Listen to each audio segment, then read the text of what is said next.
तर मोदी सरकारच्या गेल्या 12 वर्षांमध्ये जे विरोधकांना जमलं नाही ते तरुणाईनं करून दाखवलंय। धर्मेंद्र प्रधान यांचा राजीनामा घेत जेनझीनं मिळवलेल्या यशानंतर आता उद्धव ठाकरेंनी विरोधी पक्ष आणि त्यांच्या मित्र पक्षांना चिमटे काढल्याचं पाहायला मिळतंय।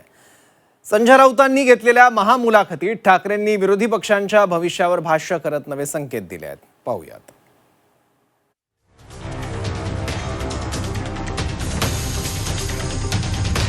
इंडिया आघाडी सध्या ब्लॉक झाली आहे। उद्धव ठाकरेंचे मित्र पक्षांवर बाण, जेनझींचं यश, विरोधकांचं अपयश। ठाकरेंच्या विधानामुळे राजकारण तापलं। शिवसेना उद्धव बाळासाहेब ठाकरे पक्षाचे प्रमुख उद्धव ठाकरेंनी इंडिया आघाडीसह आपल्याच मित्र पक्षांना काढलेले हे चिमटे आहेत। देशभरात कॉकरोच जनता पार्टी आणि तरुणाईच्या आंदोलनानं मिळवलेल्या यशाची चर्चा सुरू असताना संजय राऊतांनी उद्धव ठाकरेंची मुलाखत घेतली। या महामुलाखतीत बोलताना ठाकरेंनी जेनझींच्या आंदोलनाची स्तुती करतानाच राजकीय पक्षाच्या अपयशावरही निशाणा साधलेला आहे। जे आतापर्यंत गेल्या 12 वर्षामध्ये कोणत्याही विरोधी पक्षाला करता आलं नाही, हे आपल्या सगळ्या विरोधी पक्षाचं अपयश आहे असं आपल्याला वाटत नाही का? आहेच ना, नक्कीच आहे। विरोधी पक्ष म्हणजे मी केवळ सत्ताधाऱ्यांना दोष नाही देणार, विरोधी पक्षांना पण देणार। आणि म्हणूनच मी मध्ये माझे मी कुठेतरी बोललोय की देशाच्या जनतेचा राजकारण्यांवरचा विश्वास आता उडालेला आहे। ठाकरे एवढ्यावरच थांबले नाहीत, तर त्यांनी ते ज्या इंडिया आघाडीत आहेत त्या इंडिया आघाडीतल्या परिस्थितीवरही आसूड ओढले। इंडिया आघाडी सध्या ब्लॉक झाल्याचं सांगत ठाकरेंनी त्यात सुधारणांची गरज व्यक्त केली आहे। विधानसभा असतील किंवा लोकसभा असतील किंवा महाविकास आघाडी असेल, इंडिया ब्लॉक काय म्हणताय? इंडिया ब्लॉक सध्या ब्लॉक झालेले आहे। पण ब्लॉक जर झाला असलं तरी तुमच्यासारखे नेते त्या ब्लॉकमध्ये आहेत। आमचा प्रयत्न सुरू आहे।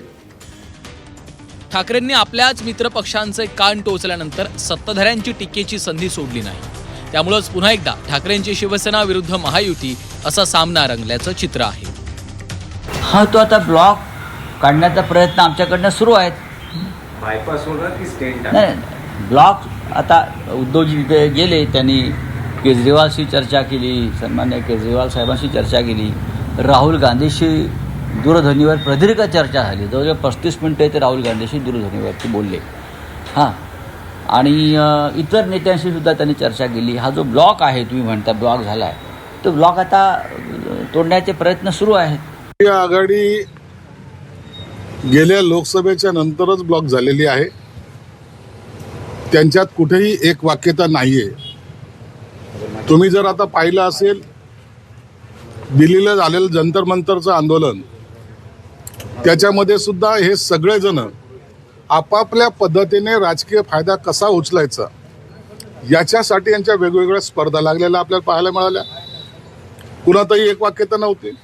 इंडिया आघाडी ब्लॉक झाल्याचं उद्धवजी ठाकरे यांनी मान्य केलंय। देशातल्या जनतेनं इंडिया आघाडीला आधीच नाकारलेलं आहे आणि येणाऱ्या काळात देखील नाकारणार आहेत। उद्धवजी ठाकरे, तुम्हाला हे लक्षात आलं की इंडिया आघाडी आता ब्लॉक झाली आहे, आता तरी किमान इंडिया आघाडीची साथ सोडा। ज्या पद्धतीनं राहुल गांधींचा उदोउदो करण्याचं काम तुमचे संजय राऊत करतात, त्यांना जरा सल्ला द्या की इंडिया आघाडीचं दुकान बंद होण्याची वेळ आली आहे। तरुणाईच्या आंदोलनाचं हे यश मोठं आहे। जे 12 वर्षात विरोधांना जमलं नाही ते जेनझींनी करून दाखवलं। याचा ठाकरे बंधूंनी एकत्र येत जल्लोष केला, तर त्याचवेळी मित्रपक्षांवर मात्र ठाकरेंनी बाण चालवले। त्यामुळे ठाकरेंच्या या चिमट्यांवर इंडिया आघाडीतील इतर पक्ष काय प्रतिक्रिया देतात हे पाहणं महत्त्वाचं ठरणार आहे। ब्युरो रिपोर्ट, झी 24 तास।